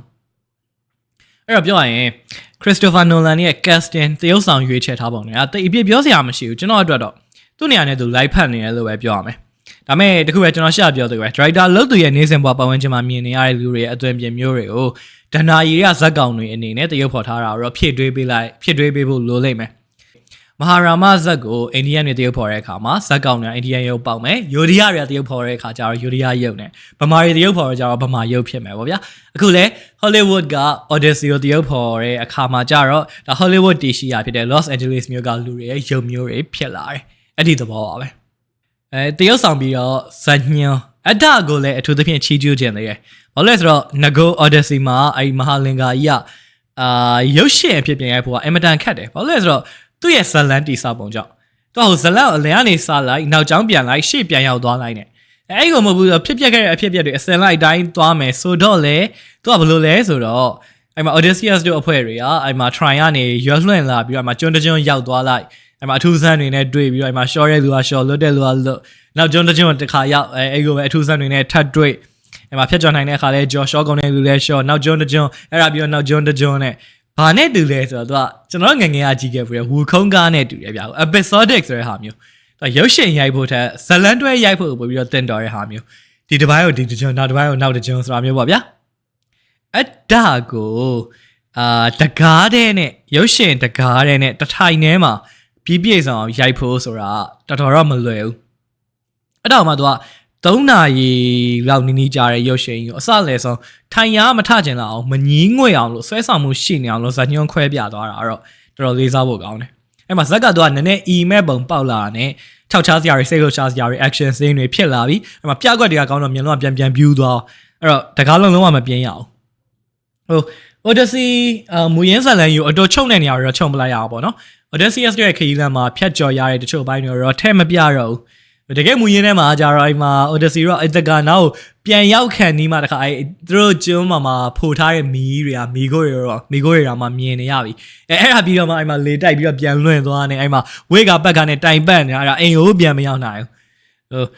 အဲ့ဒါကလည်းရုပ်ရှင်ဆိုတော့သူကအစာအုပ်ထူကြီးထဲမှာပါသမျှကိုဒီရုပ်ရှင်ကားတကားထဲမှာအကုန်ရိုက်ပြဖို့ဆိုတာမဖြစ်နိုင်ဘူးလေအဲ့တော့ကျွန်းတွေ monster တွေအခုရုပ်ရှင်ထဲမှာပါတလောက်ပါအောင်အားလုံးနီးပါးတော်တော်စုံလင်းရိုက်ပြထားနိုင်တာကိုပဲချီးကျူးရမယ်။ချက်ပြရင်တော့ The Odyssey မျက်စိအရသာနားရသာတကယ်ရှိတဲ့ယုံထဲမှာရောက်နေတဲ့3နာရီနီးပါးဖျော်ဖြေမှုတွေတောက်လျှောက်ပေးနိုင်တဲ့ဇာတ်ကားမျိုးပဲ။အဲ့ဒါပြီးတော့မပြီးသေးဘူး။ယုံပြင်းရောက်တော့လေသူကတွေးစရာတွေဆက်ပေးထားခဲ့တာပဲ။ဘာလို့လဲဆိုတော့သူ့မှာမူရင်းဆက်လန်းကနေတော်တော်ကြီးကိုသွေးဖယ်ထားပြီးတော့သူ့အဘော်နဲ့သူပြင်ဆင်ဖြည့်ဆွတ်ထားတဲ့ဟာလေးတွေပါတယ်။အဲ့ဒါဇသိန်းကန်ကြီးကြတော့မှဟာသူကဒီလိုပြောင်းထားတာဒီလိုကြောက်အောင်ဆိုပြီးတော့မှဇက်ရည်လဲတာဒီလိုမျိုးနှစ်ထောင်ပေါင်းများစွာတည်ရှိနေတဲ့ဒန်တာကြီးတစ်ခုကိုပြဇက်တွေရုပ်ရှင်တွေတေးသွားတွေအစချစ်ဖြင့်တရုပ်ဖော်ကြတဲ့အခါမှာခက်ဆက်မှာအဲ့ဒီတရုပ်ဖော်သူအနုပညာရှင်တွေရဲ့အတွေးအခေါ်တွေနောက်ပြီးတော့ခက်စနစ်ပေါ်သူတို့ရဲ့အမြင်တွေစတာတွေထင်ဟပ်နေတတ်တာလေတိတ်တော့မထူးဆန်းပါဘူးပြောရရင်တော့သူ့အာဖော်နဲ့သူပေါ့နော်စလေဥပုံညာရဲ့ပြဇက်တွေဖတ်ဖူးကြလာတော့မသိဘူးဗျအဲ့ဒီထဲမှာဆိုရင်ဖျားဟောနီးဘတ်ဟိုရှေးခက်ကဟာပဲဒါပေမဲ့ဂုံးပေါင်ခက်သူတို့ခက်ကအရေးငွေတွေထင်ဟပ်နေတာတွေ့ရလိမ့်မယ်ဥမာရေသည်ပြဇက်မှာဆိုလို့ရှိရင်အင်းရှိဆန်လုပ်တဲ့လူကဘယင်လုပ်တဲ့လူပေါ့မှာမကောင်းကြံတယ်ပြီးတော့မှသူ့မြင်ပြီးတော့ဝန်ချတောင်းပန်လိုက်တဲ့အခါမှနှစ်ယောက်ပြန်ပြေးလဲသွားကြတယ်ပြန်ချစ်ကြည်သွားကြတယ်ဆိုတော့အဲ့ဒါတကယ်ကနောင်မင်းသားကြီးနဲ့မင်းတို့မင်းရဲ့ချာမှာအဖုထစ်လေးတွေရှိနေတာကိုဇလန်ထဲမှာတရုပ်ဖော်ထင်ဟပ်ပြသွားတာဒါဟိုဝီစယာပြဇက်တို့ဘဒုမပြဇက်တို့မှာဆိုလို့ရှိရင်လည်းအဲ့မှာသူတို့တိုင်းပြည်မှာမင်းကြီးမင်းသားတွေကဆိုရွံ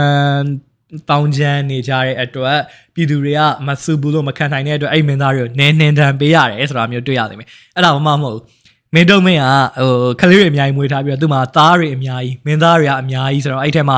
ခက်စိုးလူတွေလည်းပါတော့တောင်းချမ်းနေကြတာကိုမင်းတို့တွေတောင်းချမ်းရင်ပြည်နေတန်ခံရမယ်ဆိုပြီးတော့ပြဿနာထဲမှာထည့်ပြီးတော့ပညာပေးထားတာပြောချင်တာကသူအခါအလိုက်အဲ့လိုမျိုးတရုပ်ဖော်ကြတဲ့အခါမှာတရုပ်ဖော်သူရဲ့အာဟော်လေးတွေပါလာတတ်တာပဲအဲ့ဒါငကိုဇလန်းနဲ့မူရင်းဟာနဲ့မတူတာနဲ့ပဲမကောင်းတော့ဘူးမကြိုက်တော့ဘူးဆိုပြီးတော့အပြစ်ပြောရတဲ့လူတွေထဲမှာကျွန်တော်မပါပါဘူးပြောင်းလိုက်ပေမဲ့ဒါသူ့ရဲ့ရုပ်ရှင်နဲ့ဆိုကြရင်ရုပ်ရှင်တကားအနေနဲ့ပြဇက်ဆိုရပြဇက်အနေနဲ့ရတမြောက်တယ်ရှေ့နောက်ညီတယ်သူ့ရဲ့ internet logic နဲ့ရုပ်ထိကြတယ်ဆိုရင်ဒါအဆင်ပြေပါတယ် House of the Dragon season 3 review မှာကျွန်တော်ပြောခဲ့ဘူးတယ်မူရင်းဇလန်နဲ့မတူတာပြဿနာမဟုတ်မတူအောင်ပြောင်းလိုက်တာမှာပိုကောင်းမသွားမိုင်းနဲ့ဇလန်ပိုညံ့သွားတာအဲ့ဒါပြဿနာ Christopher Nolan ရဲ့ The Odyssey ထဲမှာမူရင်းဇလန်ကနေမတူဘဲနဲ့ပြောင်းထားတဲ့ဟာတိတ်အရေးမကြည့်တာအချက်လေးတစ်ချက်နောက်ပြီးတော့တိတ်အရေးကြီးတဲ့အချက်ကြီးတစ်ချက်ကိုသတိထားမိတယ်။တိတ်အရေးမကြည့်တာအရင်ပြောမယ်။ဘာလဲဆိုတော့သူအမျိုးသမီးဇက်ကောင်တွေရဲ့ဇယိုက်တဘာဝ။မူရင်း Odyssey မဟာလင်္ကာကြီးရဲ့မှာမိမ feeling တွေကတော်တော်များတယ်ဗျ။အမှဖောက်ပြန်တတ်တဲ့ရုံမာရက်ဆက်တတ်တဲ့မိမတွေရဲ့အကြောင်းကိုတသားထိုးလေးတွေတရုပ်ဖော်ထားတွေ့ရလိမ့်မယ်။မိမတိုင်းကမကောင်းတာတော့မဟုတ်ဘူး။အဲ့မှာကောင်းတဲ့မိမတွေရှိရဲ့။ဥမာ Penelope ဆိုရင်သူကမယားဝတ်တရားအလွန်ချေဖို့နဲ့ယောက်ျားပေါ်မှာထောက်လျှောက်သက်စာမပြတ်ခဲ့ဘူး။အသီနာနတ်သမီးဆိုလို့ရှိရင်သူကနတ်ကအမျိုးသမီးပဲဒါပေမဲ့ Odysseus ကိုသူသား Telemachus ကိုတောက်လျှောက်ကူညီဖိမပေးတယ်အဲ့လိုမျိုးသူကမိမကောင်းတွေနဲ့ဒီစကန်တစ်ခုရမှာပဲမိမကောင်းတွေကပါတယ်မိမစိုးတွေကပါတယ်သူတို့နှိုင်းရှင်ပြီးတော့တိတောင်ပြသွားတဲ့သဘောဒီ Odyssey ရုပ်ရှင်ထဲမှာကြတော့feminism အယူဆတွေနည်းနည်းလွှမ်းမိုးသွားပုံရပါတယ်အဲ့မှာမိမတွေကစိုးချင်လို့ဆိုတာမဟုတ်ဘူးတကယ်တော့သူတို့အကြောင်းနဲ့သူတို့မိမတွေခင်ဗျာမှာတနာစရာဂယုဏတက်စရာတွေပါဆိုတာမျိုးဖြစ်အောင်ဇက်ကြောင်းပြောင်းထားတာတွေ့ရလိမ့်မယ်ဗျဥပမာအထင်ရှားဆုံးကဘယ်လိုလဲဆိုတော့ Clytemnestra ဆိုရင် Agamemnon ကစစ်ပွဲကနေပြန်လာချိန်မှာလှုပ်ကြံပြီးတော့တပ်ပလိုက်တာမူရင်းဇလန်ထဲမှာအကြောင်းရဘာဖြစ်လို့လဲဆိုတော့သူကဟိုဘဲကစစ်သွားတိုက်နေတော့မှာတခြားတစ်ယောက်နဲ့လင်ငယ်နေပြီးတော့ပျော်ပါနေတာ哦အဲ့မှာယောက်ျားလေးပြန်လာတော့သူကလင်ငယ်ကိုထိနှန်းတင်ပေးဖို့အတွက်လင်ကြီးလှုပ်တဲ့လူကိုတပ်ပလိုက်တာမိန်းမဆိုတာစိတ်မချဘူးဖောက်ပြန်တတ်တယ်လော်လီတတ်တယ်ဘာညာပေါ့ဗျာရုပ်ရှင်ထဲမှာကြတော့မဟုတ်ဘူးဗျသူ့သမီးကို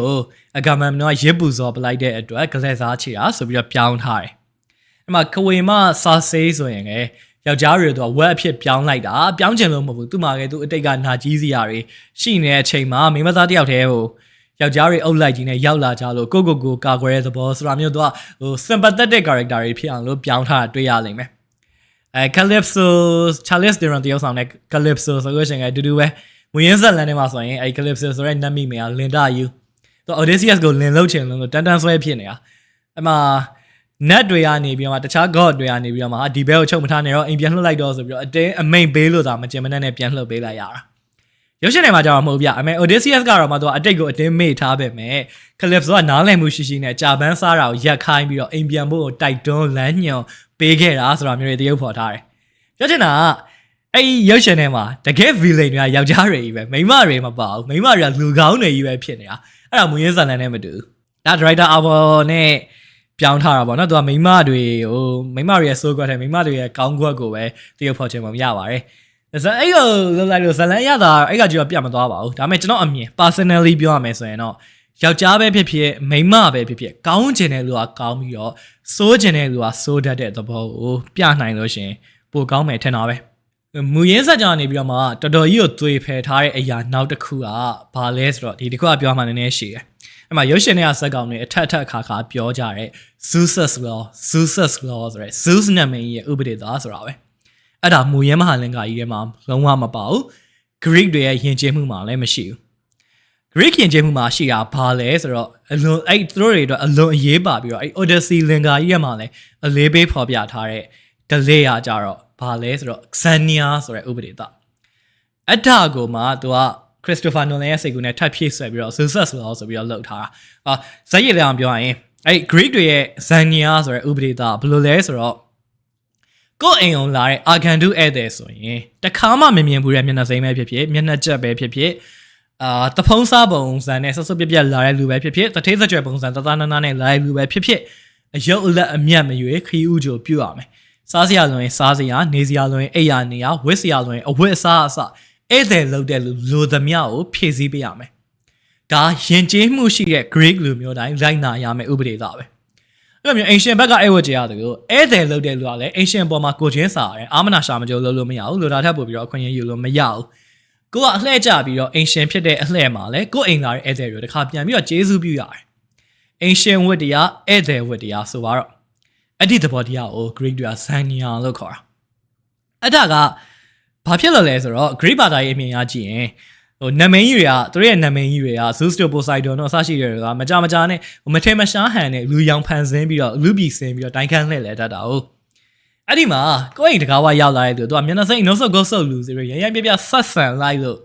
မတော်အဲ့လူကနက်ကလူရောင်ဆောင်ထားတာဖြစ်နေအမှနက်ကင်တာခံရပြီးတော့အကောင်ကိုချိုးနေကုန်ပဲလေအဲ့ဒီ Xenia ဥပဒေသားကိုZeus နာမည်ကြီးကိုတိုင်းစောင့်ကြက်တယ်လူတွေမှာအဲ့ Argandu ဝတ်တရားကြေမကြေကိုသူကိုယ်တိုင်အညာတရခရီးသွားရောင်ဆောင်ပြီးတော့လိုက်စမ်းတတ်တယ်လို့အဆိုရှိတယ်အဲ့တော့ Greek တွေယုံကြည်တာကကိုယ့်အိမ်ကိုရောက်လာတဲ့ Argandu ဧည့်သည်ဆိုတာနဲ့ Zeus နာမည်ကြီးကလူရောင်ဆောင်လာတဲ့အလားပမာထားပြီးတော့ဧည့်ဝတ်ကြေရမယ်ဆိုပြီးတော့သူတို့အစင်လားအဲ့လိုရှိတယ်ဘာသာရေးအမြင်ကိုထားပြီးတော့လူမှုဗေဒအမြင်ရကြည့်လိုက်ရင်အဲ့ဒီ delay အစင်လားဘယ်လိုဖြစ်လာလဲဆိုတော့သူတို့ရှေးခေတ်မှာတော့ hotel တွေစားတော့ဆိုင်တွေမှာမရှိတာလူတွေကရက်ဝဲမြေချာကိုခီးသွားပြီဆိုရင်ကြုံတဲ့နေရာမှာကြုံတယ်လို့အဆင်ပြေတယ်ကိုတဲခိုစားတော့ပြီးတော့သွားရတာလေဗျပိုဆိုးတာကအဲ့ Greek နိုင်ငံဆိုတော့မြေပုံမှာကြည့်ကြည့်ကြသူကကျွန်းလေးတွေအများကြီးနဲ့ဖွဲ့စည်းထားတာရှေးခေတ်ကကြတော့ Greek နိုင်ငံကြီးလို့တစုတစည်းတည်းမဟုတ်ဘူးအဲ့ Aegean Sea လို့ခေါ်တဲ့ပင်လယ်ကြီးပတ်ပတ်လေပင်လယ်ကြီးပတ်ပတ်လေမှာကျွန်းလေးတွေအဲ့ကိုကန်ယိုဒန်တွေမှာမျိုးပြနိုင်ငံလေးအသီးနဲ့အများအပြားသူတလူငါတမင်းဆိုတာမျိုးရှိနေတာအဒီမျိုးပြနိုင်ငံတစ်ခုနဲ့တစ်ခုကိုကြတော့ပင်လယ်ရေလမ်းခရီးနဲ့အဓိက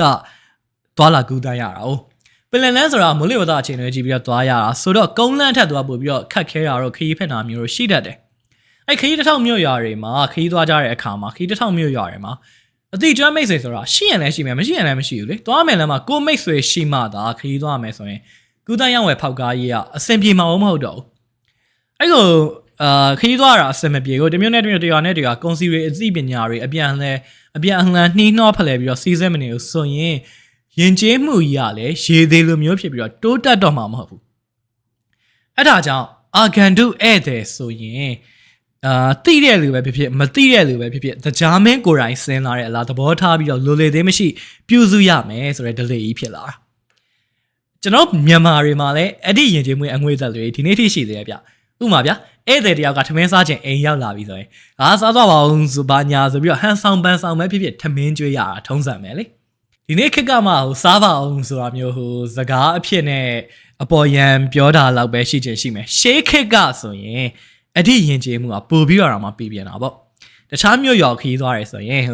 ဟိုတယ်ဘာမရှိလေတီဘူးကျွမ်းမှုတဲ့လူအိမ်ကိုရအောင်ရှာပြီးတော့သွားအဲ့မှာစားတော့စတဲချပြီးတော့မှကိုလိုရောက်ဆက်သွားကြရတာမလားတချို့ຢာတွေမှာဆိုရင်အိမ်တအိမ်မှာဧည့်သည်ရောက်လာတယ်ဆိုရင်တခြားအိမ်တွေကနေပြီးတော့အဲ့ဧည့်သည်နဲ့တိမတိဟင်းတက်ခွက်စီလာပို့ကြရတော့ဘာလို့အခုထိတောင်ရှိအောင်မယ်နဲ့တူတယ်အဲ့တော့မျက်နှာစိမ့်မျက်နှာကြက်ဧည့်သည်အာဂန္တုခီးသွားဆိုရင်ကဲဝတ်ကြရမယ်ဆိုတဲ့သဘောတရားအဲ့ဒီဟာမရှိရင်လူရက်ခီးကသွားလာကူတမ်းမှုမလွယ်တော့ဘဲနဲ့ဟိုနားမှာတစုဒီနားမှာတစုကိုယ့်အစုလေးနဲ့ကို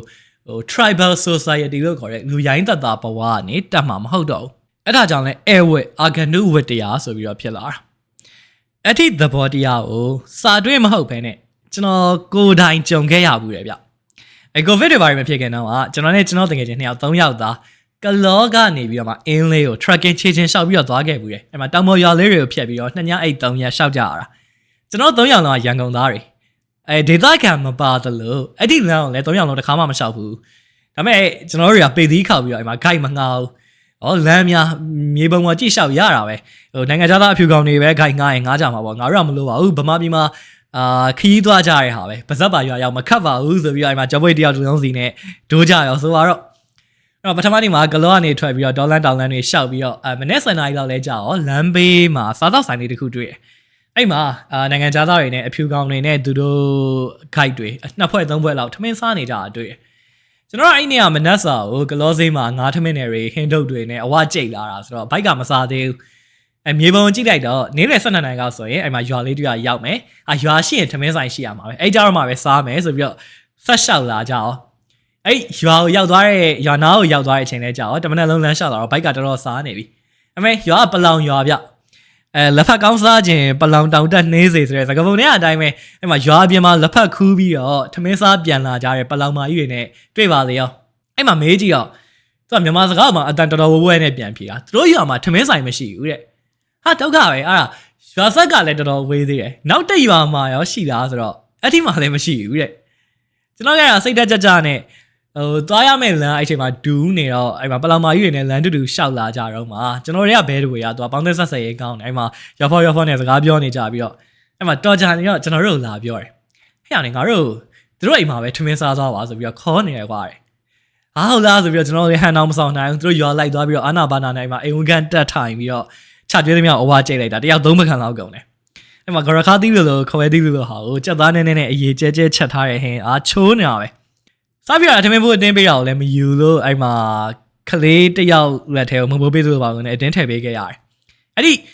ပလောင်ရွာကနေထွက်လာပြီးတော့မှသဘောပေါက်တာမဖွင့်ပြိုးသေးတဲ့ဂျေလက်ဒေတာမှာခီးသွားရဆိုတာမျိုးပေါ်မှာလို့မဟုတ်ဘူးဗျဟိုတယ်တဲခုကနေစားတော့ဆိုင်တာနေရာတိုင်းမှာမရှိဘူးလေကျွန်တော်ရှေ့ကတွေ့ခဲ့တဲ့ဆိုင်မှာထမင်းစားချိန်မဟုတ်သေးပေမဲ့ထမင်းစားနေကြတာအဲ့ဒါကြောင့်လမ်းမှာတခြားဆိုင်မရှိတော့ဘူးအဲ့ဒါကိုထမင်းကျွေးရမယ်အဲဝတ်ကျွေးရမယ်ဆိုတဲ့အသည့်ပလောင်မာကြီးတွေမှာမရှိရင်ကျွန်တော်တော့အဲ့ဒီနေ့ထမင်းငတ်ဖို့ရှိတယ်အဲ့ရှေ့ခရီးလမ်းမှာလည်းဗမာစားရမယ်အိပ်ရမယ်မှမသိဘူးဖြစ်တော့မှာကျွန်တော်ရဲ့ခရီးမှာအဆင်ပြေသွားတာအဲ့မှာလမ်းမှာတွေ့တဲ့မျက်နှာဖြူရငှားလာကြတဲ့ကလောသား guide တယောက်ကိုကျွန်တော်ကမှအရက်တိုက်ပြီးတော့မိတ်ဆွေဖွဲ့လိုက်ကောကျွန်တော်တို့ဆိုတာလည်းစားစရာသာမပါရင်နေရမယ်အရက်ကတော့ပလင်းလိုက်ကိုတဲ့တာအဲ့ဒီကိုနဲ့အရက်တိုက်ပေါင်းပြီးတော့မှသူ့ခရီးလမ်းကြောင်းမေးရတာ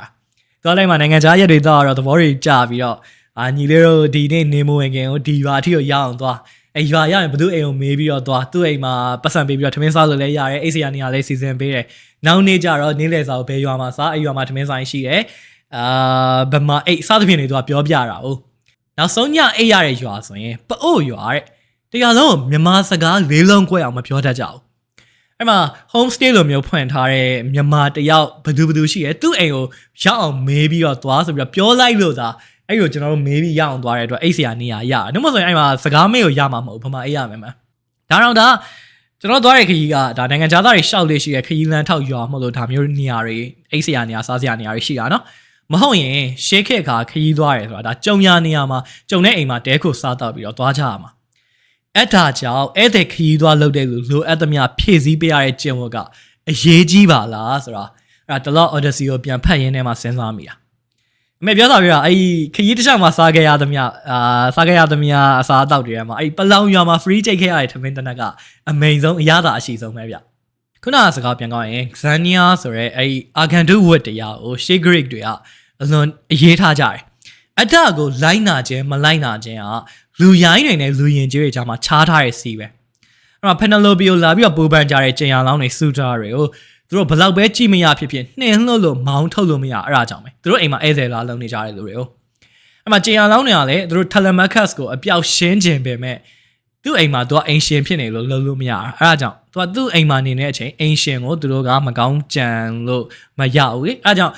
Telemachus တခြားကိုသွားနေတော့လမ်းခရီးမှာတေးချောင်းကြံရတာ Odysseus ခရီးသွားလမ်းတွေမှာတွေ့ကြတဲ့ကျွန်းတွေကအဲ့ Cyclops ကြီးတွေနောက်ပြီး Laestrygonians လူဘလူကြီးတွေဆိုရင်လည်းအဓိစီကံကိုနားမလဲဘူးသူတို့ကျွန်းရောက်လာတဲ့ Odysseus တို့ကိုစီးပြီးတော့ရန်ပြုတ်လွှတ်တဲ့အတွက်ဒါဒီဟာတွေကမကောင်းဆိုးဝါးကြီးတွေ monster ကြီးတွေဖြစ်နေရခြင်းပဲဒါကလည်းသူတို့ခေတ်အခါအဲ့ကျွန်းပေါင်းများစွာကမ်းခြေပေါင်းများစွာရှိတဲ့ Aegean Sea ပင်လယ်တစ်ဝိုက်ကိုရှေ့ခေတ်က Greek လူမျိုးတွေကခရီးနှင်ကြတဲ့အခါမှာ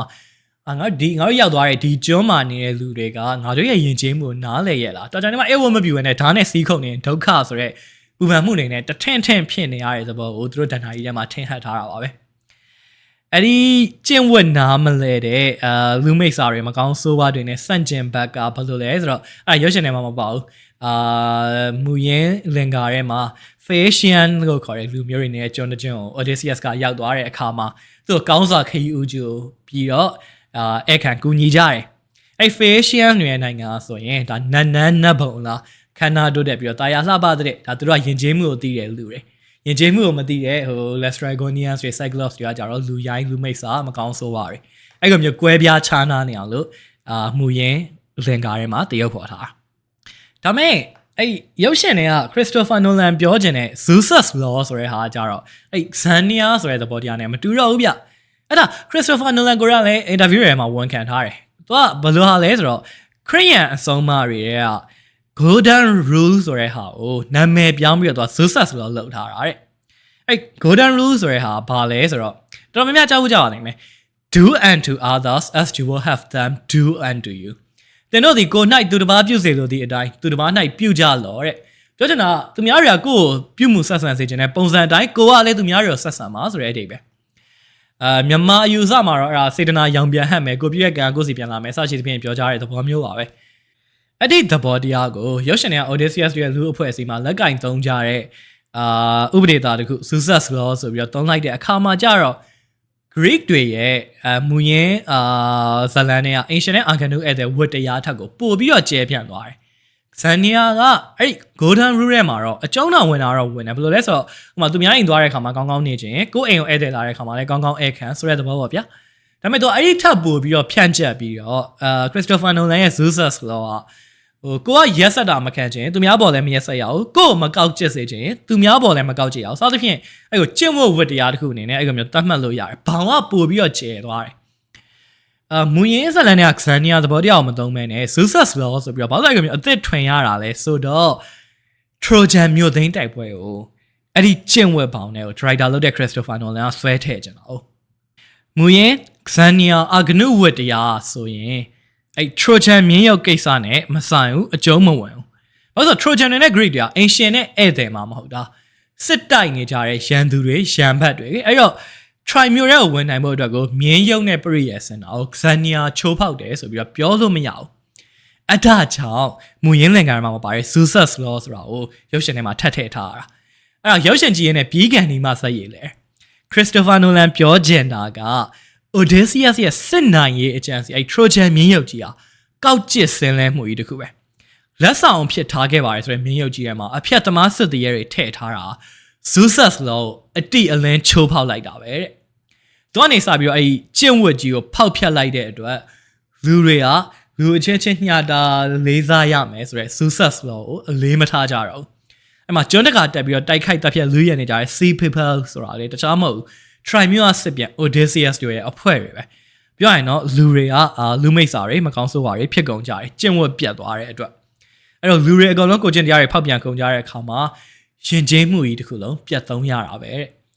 Odysseus အိမ်ပြန်မလာချင်ရတဲ့အကြောင်းရင်းအဲ့ဒါကြောင့်သူအမားရဲ့အကျိုးဆက်တွေကိုသူမရင်မဆိုင်ရဲဘူးအဲ့ဒါကြောင့်ပဲရောက်လို့ရလဲပေါက်လို့ရပေါက်ဆိုပြီးတော့ခရီးတွေနှင်ပြီးတော့နောက်ဆုံးမှာဂျာပန်တွေကိုစားပြီးတော့အတိတ်မိအောင်လုပ်နေခဲ့တ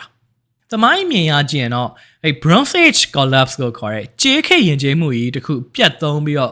့ခေတ်နောက်ပြန်ဆွဲသွားတဲ့ခေတ်တစ်ခေတ်ကတကယ်ရှိခဲ့ဘူးတဲ့ဗျTry မြို့ကြီးဆိုတာလည်းတကယ်ရှိတယ်ဒီနေ့ခေတ်မှာဆိုလို့ရှိရင်တူရကီနိုင်ငံမှာရှိတယ်အဲ့ဒီမြို့ကြီးကလည်းအဲ့လိုမျိုးရန်သူရလာတိုက်လို့မီးလောင်ပြီးတော့ပျက်စီးခဲ့တဲ့လက္ခဏာအထောက်အထားတွေတွေ့ရတယ်ဆိုပြီးတော့သူတေသီတွေကပြောကြတယ်အဲ့ဒီ Try မြို့ပြတ်တဲ့အချိန်နဲ့ Bronze Age collapse ဖြစ်တဲ့အချိန်ကလည်းပြောရင်မရှေးမနှောင်းလောက်ပဲဆိုတော့အဲ့ဒါကို Christopher Nolan ကဆက်ဆက်ယူပလိုက်တာအဲ့မှာ Odysseus ကတော့မှပြောလိုက်သေးတယ်Try မြို့ရဲ့မြို့ရိုးတွေကိုမီးလောင်တိုက်သွင်းလိုက်တာကဘာကြီးကိုမီးလောင်တိုက်သွင်းလိုက်တာ ਨੇ အတူတူပဲတဲ့Try မြို့ပြတ်တာ ਨੇ JK Greek ယဉ်ကျေးမှုကြီးတစ်ခုလုံးပြတ်ရတာ ਨੇ တိတ်လည်းမဆိုင်သလိုပဲဆိုပြီးစဉ်းစားနေကြမလားတော့မသိဘူးဟုတ်တယ်တကယ်လည်းတိတ်မဆိုင်ဘူးသူပြစ်ချင်တာကိုအတင်းဆွဲပြောထားတာဟုတ် Christopher Nolan ရဲ့ရုပ်ရှင်အပေါ်မှာခရစ်ယာန်ဘာသာရေးအယူအဆChristian belief တွေကဆွဲမမှုရှိနေတာကိုတွေ့ရလိမ့်မယ်ဗျရှေ့ကပြောခဲ့သူကိုပဲတမန်ကျမ်းစာရ Golden Rule ကိုသူက Zeus Law ဆိုပြီးတော့နာမည်ပဲပြောင်းပြီးတော့ဓာတ်ရိုက်ယူသုံးထားတယ်ပြီးတော့မူရင်းမဟာလင်္ကာထဲမှာ hero ကြီးဖြစ်တဲ့ Odysseus ကိုလည်းသူကကောက်ကျစ်တဲ့ villain ကြီးတယောက်အနေနဲ့မြင်ထားတာအဲ့ဒါခရစ်ယာန်ယူဆတယ်မူရင်း Greek တွေက Trojan မြေကိစ္စကိုဒါကောက်ကျစ်ရုံမှမှုတစ်ခုအနေနဲ့မမြင်ဘူးစစ်ပရိရဲ့လှည့်ကွက်တစ်ခုလိုပဲမြင်တာအဲ့တော့ဒါပေမဲ့ခရစ်ယာန်တွေကကြတော့မဟုတ်ဘူးသူတို့ရဲ့ဘာသာရေးမြင်ရဒါမလုပ်တဲ့အလုပ်ကြီးတစ်ခုပဲဘာမှသိတာလဲဆိုတော့အဲ့ Dante ရဲ့ The Divine Comedy ဆိုတဲ့လင်္ကာကြီးထဲမှာဆိုရင် Odysseus ကငရဲပြီမှာငရဲခံနေရတဲ့ငရဲသားတစ်ယောက်အနေနဲ့တရုပ်ခေါ်ထားတာတွေ့ရလိမ့်မယ် Christopher Nolan ရဲ့ရုပ်ရှင်ထဲမှာတော့သူငရဲခံခိုင်းလောက်တဲ့ထိတော့မစိုးဒါပေမဲ့သူကနောင်တတရားတွေအိမ်မက်ဆိုရသူတစ်ချိန်လုံး6လှန့်တာခံနေရပြီးတော့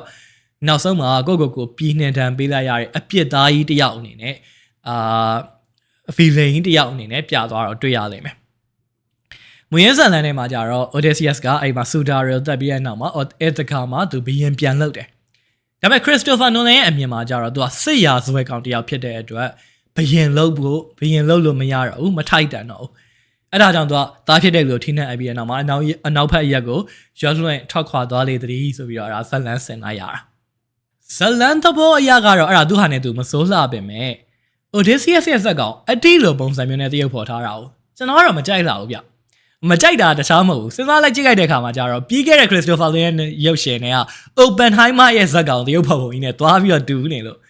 Oppenheimer ကို Odysseus ကနှစ်ယောက်လုံးကညံအကောင်းတွေလွန်ပြီးတော့သူကစစ်နိုင်ရေးအတွက်ကိုစီမံပေးလိုက်တာမှာOppenheimer ကျတော့အနုမြူပုံထွင်ပေးလိုက်တယ် Odysseus ကကျတော့ Trojan မြေကြီးထွင်ပေးလိုက်တယ်အဲ့လိုလုပ်ပေးလိုက်တာမှာသူတို့ဘက်ကစစ်လဲနိုင်သွားတော့အဲ့မှာစစ်ရဲ့အနေထားရုံတွေတအားတုံလှုပ်သွားပြီးတော့ငါဟာဖြင့်သမိုင်းတရားခံကြီးပါလားဆိုပြီးတော့နောင်တရကြေကွဲနေတဲ့ဇက်ကောင်တွေဆိုတော့သဘောတရားချင်းအတူတူပဲအဲ့လိုဇက်ကောင်ကိုဒီရုပ်ရှင်မှာမှစတွေ့ရတာဆိုရင်တော့အင်မတန်စမ်းသက်တဲ့အတွေးမြင်ပဲဆိုပြီးတော့သဘောကျရင်ကြာနေအောင်ပါခုကြတော့ပြီးခဲ့တဲ့ရုပ်ရှင်မှာတရုပ်ဖော်ခဲ့တဲ့ဇက်ကောင်ပုံစံမျိုးတရုပ်ဖော်ရတာမဝသေးလို့ဒီရုပ်ရှင်မှာလည်းအဲ့ကိုမဆိုင်တဲ့ဟာကိုအတင်းဆက်ပြီးတော့ထပ်ထည့်ထားသလိုခံစားရတယ်ဒီကတော့Christopher Nolan ကသူ့လိုရာဆွဲတွေးထားတာပါ Oppenheimer ကြောင့် nuclear စစ်ပွဲတွေဘာတွေဖြစ်ပြီးတော့ကမ္ဘာကြီးပြတ်မသွားသလို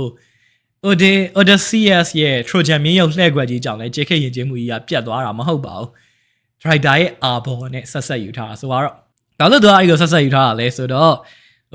့ဘာလာပြောတဲ့လိုမျိုးပြောရရင်ပေးခြင်းတဲ့ message ကတော့ဓမ္မတရားကိုချိုးဖျက်ရင်လူကျင့်ဝတ်ကိုဖောက်ဖျက်ရင်အဲ့ဒီလူအဖွဲ့အစည်းကကြာဆုံးပြတ်သုံးရမယ်ဆိုတဲ့သင်ခန်းစာပါပဲကျွန်တော်ကြိုက်တာမကြိုက်တာတော့အဲ့ဒါကိုမကြိုက်တာတော့ personally divine ပေါ့နော်သူပေးခြင်းတဲ့ message ကကောင်းပါတယ်လူအဖွဲ့အစည်းဆိုတာအဲ့လိုမျိုးလိုက်နာရမယ်စီကံတွေကျင့်ဝတ်တွေနဲ့ထိန်းကွပ်တည်ဆောက်ထားတာလေကြီးကျယ်ပြောရင် social contract တို့ပါဆိုတာမျိုးတွေပေါ့စာရိတ္တနှင့်ပြည်သူနီတီဆိုပြီးတော့ကျွန်တော်ငငယ်အကြောင်းတွေမှာမသိမနေရသင်ခိုင်းခဲ့ရတာအဲ့ဒါမျိုးဒါပေမဲ့အဲ့ဒါတွေသင်ရတဲ့အချိန်မှာမျက်နှုတ်နေရတာတော့divine ပေါ့နော်ကျွန်တော်တို့တွေလိုက်နာရမယ်လူတွေလိုက်နာရမယ်ကျင့်ဝတ်တွေဆိုတာကကျွန်တော်တို့ရဲ့ယဉ်ကျေးမှုထုံးတမ်းအစဉ်အလာတွေဥပဒေတွေထဲမှာဆွဲဝင်နေပြီးသားအခိုင်အမာရှိပြီးသားပါအထအတွေ့တဲ့ကမှဘယ်တလေးကိုပယ်ရမယ်ဘယ်တလေးကိုထိမ့်သိမ်းရမယ်ဆိုတာကတော့ဒါခေတ်ဆက်ညှင်းခုန်ဆွေးနွေးပြီးတော့အဖြေထုတ်ကြရတာပေါ့လေအဲ့မှာစနစ်တစ်ခုထုံးတမ်းစင်လာတစ်ခုကိုရိုက်ချိုးပလိုက်တဲ့လူတွေဟာတခါတကယ်ကြတော့လေသူတို့ကခစ်ပြောင်းစီရဲကောင်းကြီးဖြစ်သွားတတ်ပြီးတော့ တခါတလေမှာတော့သမိုင်းတရက်ခံကြီးတွေဖြစ်သွားတတ်ကြတယ်။ The Odyssey ရုပ်ရှင်တွေက Odysseus ကတော့ဒုတိယလူမျိုးထဲမှာပါတဲ့အကြောင်းကို Christopher Nolan ကတင်ဆက်သွားတာ။ဒါပေမဲ့မှားတယ်ဆိုပေမဲ့နောက်ဆုံးမှာတော့သူ့မှာသူသိမြင်သွားတယ်။နောက်မျိုးဆက်တွေကသင်ခန်းစာယူကြဖို့မှာကြားပြီးတော့ဒီမှာသူသားကိုထိနှက်အပ်ပြီးတော့သူကသူတန်ခတ်တဲ့အနေနဲ့ပြည်နှံတန်ပေးပြီးပင်လယ်ခရီးထွက်သွားတယ်။ဒါပေမဲ့မိန်းမပါအပါခေါ်သွားတာဆိုတော့ဒါ happy ending ပေါ့နော်ဒီနေ့ပြောရရင်စောစောပြောသလိုပဲကျွန်တော်ကြိုက်တာမကြိုက်တာ personally ကြိုက်တာမကြိုက်တာထက်ရုပ်ရှင်အမြင်အနေနဲ့ကြည့်ရင်တော့ကောင်းပါတယ်အဲ့တော့ချုပ်ပြောရရင်တော့ The Odyssey က5-6နှစ်ကိုမှတစ်ခါကြည့်ရတဲ့ရုပ်ရှင်မျိုးတသဖြစ်ကြံခဲ့ရတဲ့တကယ်ရုပ်ရှင်ကားကောင်းတကားပါရုံဝင်ကပေးရတာလုံးဝတန်တယ်အတွေးပွားစရာတွေလည်းရတယ်ကျွန်တော်ဆိုကြည့်ပြီးရတော်တော်ကြာတဲ့အထိအရုပ်ရှင်အကြောင်းပဲစဉ်းစားနေတာအဲ့တော့တက်နိုင်လို့ IMAX တွေဘာတွေမှာသွားကြည့်နိုင်ရင်တော့အကောင်းဆုံးပေါ့နော်အဲ့ဒီဇလန်အခြေခံထားတဲ့မူရင်း Odyssey မဟာလင်္ကာကြီးဆိုတာဘယ်လိုမျိုးလဲအဲ့ထက်မှလူတွေကိုဘယ်လိုတယောက်ဖော်ထားလဲနည်းနည်းလောက်စာအမည်သိချင်ရင်ကျွန်တော်တင်ထားတဲ့နောက်ဗီဒီယိုတစ်ပုဒ်မှာကြည့်လို့ရပါတယ် The Odyssey ရုပ်ရှင်တွေကအာဂန်တုဝတ်တရားနဲ့ရင်ကျေးမှုတစ်ခုပြတ်သုံးခြင်းဆိုတဲ့အကြောင်းကတော့ဒီလောက်ပါပဲဗျဗီဒီယိုအဆုံးထိအောင်ကြည့်ပေးတဲ့အတွက်လည်းကျေးဇူးပါဒီနေ့ကတော့ဒီလောက်ပါပဲကျေးဇူးတင်ပါတယ်